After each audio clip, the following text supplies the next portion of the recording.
Good morning. On Sunday today, the Code Girls, unsung heroines of World War II who worked in the shadows to uncover the secret plans of the Germans and the Japanese. Why did you hold on to that promise of secrecy? Loose lips sink ships. And later, American men who fought in World War II have been celebrated rightfully since they stormed the beaches of France and flew the skies over the Pacific some 75 years ago. The story of the war's heroic women, though, has not been fully told, and there's a reason for that.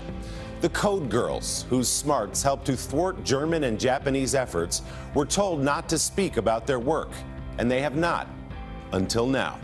In our Sunday closer, NBC's Rahema Ellis sits down with the unsung heroes of the operation to save the world.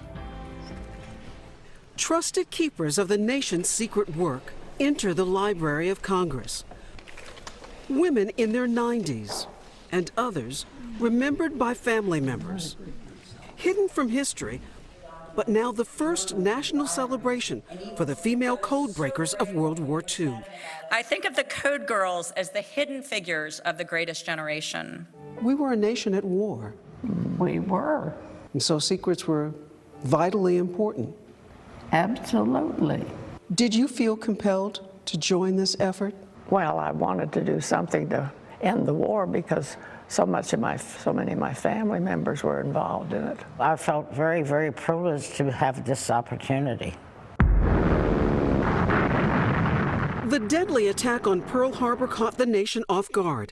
The U.S. government launched an aggressive search at some of the top colleges, looking for highly educated women with math and language skills who could be trained to break Japanese and German military codes. They would be asked two questions.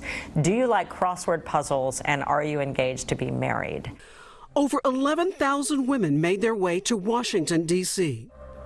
Describe the work that you did. There were numbers and letters, and you slid and you tried to get a match between different sections of it. And sworn to secrecy, too. Mm-hmm.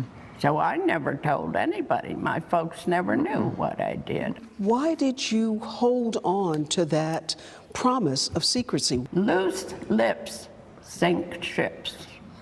For some code breakers, even as memories fade, the promise of secrecy is still honored. I don't talk about it. It's okay. You did a good job. Thank you. She took a mission on that was for a greater good. At 98 years old, there's not a lot of time left to recognize the effort that people like my mom put in. That's a good salute, Mom. So it's a real honor to see her honored. Author Liza Mundy brought the female code breaker story to the forefront after her research into newly declassified documents at the National Archives. The female code breakers were certainly one of the reasons that we won the war. Of many successes, they cracked a crucial Japanese code which gave the U.S. an acute advantage in the Battle of Midway. What does it mean to you to be celebrated? I'm sorry that there's so few of us still left. Yeah. I feel privileged and wondered, did I really deserve this? It's overwhelming, really. American treasures to honor and remember. For Sunday Today, Rahema Ellis, Washington. Rahema, thank you. And a thank you nearly 80 years belated to the Code Girls. This week, we